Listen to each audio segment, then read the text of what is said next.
What's going on, everybody? So I started putting some more thought into it, right? And before the iPhone XS gets released and everybody goes and buys one, I want to tell you that I don't hate the XS or XS Max. I think they're really good phones. Sorry, my voice is really messing up. I think they're better phones for sure. I think the price might be a little bit too much or whatever, but I don't think they're horrible phones at all, okay? But there is one thing that really irks me about the iPhone XS, and I kind of want to let you guys know before you guys go and get it. And that main thing is not the screen, it's not the price really, the price is annoying, but more so it's actually about the size of the battery. And Apple did state, okay, in their keynote that the battery is going to be able to last 30 more minutes on an iPhone XS than on an iPhone X, but there's a lot of variables that go into that, okay? First of all, the chipset and everything might be better and they might be overall, more efficient at using the battery, but at the same time, you have to realize that if it has a smaller battery, most likely over time, it probably will have less battery life overall. And the closest thing I can allude that to is probably the iPhone 6 Plus versus the iPhone 6s Plus,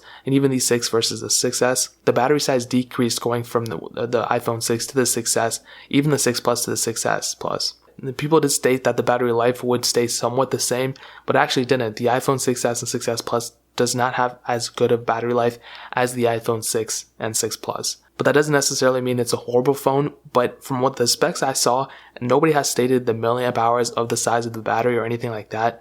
But I can only assume that the iPhone XS will probably have a 2600 mAh battery, whereas the iPhone X right now has a 2716 mAh battery. So you might ask yourself and you might say like, oh, it's just a little bit of a decrease, who cares? Well, it is kind of important because I don't want to go in a trend of smaller battery sizes. We saw that with basically every single iPhone. The iPhone, really the only increase we ever had in the last like 5 years or 4 years was the iPhone 7. Going from an iPhone 6 to 6s, that decreased. Going from a 6s to 7, that increased. Then going back to an 8, that decreased again. So I can only imagine over time this battery size will probably decrease again. And that's probably the worst aspect of it. And I was thinking it to myself, even when I did my follow-up video, I was like, that's crazy. Like, why would they say it's 30 minutes better? That's such a small, I mean, it's not a small amount, but it's such a random amount. It's not like an hour and a half or 2 hours better like the XR and XS Max. I think on iOS 12, the first official release, I think it's going to be about 30 minutes. But then once more updates are coming through and people start using their phone and everything, I guarantee you people are going to realize that the battery life just isn't as good as the iPhone X. And that in and of itself is probably the worst thing. Like I always say, and everyone else says too, I'm willing to gain a little bit of thickness on the phone. This phone isn't even that thick. This phone is pretty thin.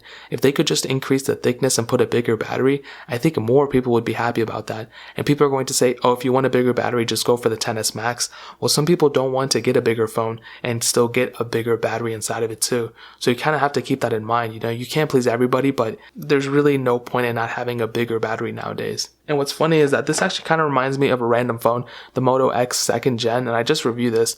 And what's crazy is this phone is kind of similar to an iPhone XS and a 10 in a way.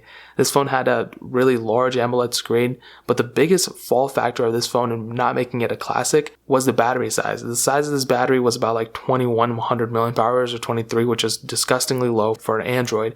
For an iPhone, it's a little bit different, but for an Android, you need at least like 3000 milliamp hours. With a 5.2 inch AMOLED screen, the battery life on this thing was disgusting. And I don't want the iPhone X kind of going in that same route either. I mean, this phone is a classic. But if you're spending, $1,000 on a phone, you should expect to get at least a bigger battery size. And people are going to say, oh, why does it matter? It's going to be better battery life. Well, I would rather have a bigger battery size and even more better battery life. You know what I mean? But that's just my take on it. I think that's probably the worst aspect and worst feature or worst part of the iPhone XS. Again, it's not like a feature. It's not going to stop me from getting it, but it is kind of an annoyance. And Apple does this every single year, so that is pretty much my take on it. If you guys have any questions or you have anything to add, leave it down in the comment section below. I'd love to hear it. And like I said, I'm not hating on it. I'm still going to get it. It's just kind of annoying. But yeah, hit that like button if you enjoyed it. Hit that subscribe button though. Every single subscriber really does count. Also check out the links in the description as well. My second channel, my Instagram, my Twitter. All that stuff is down there. I would really appreciate if you guys could check it out.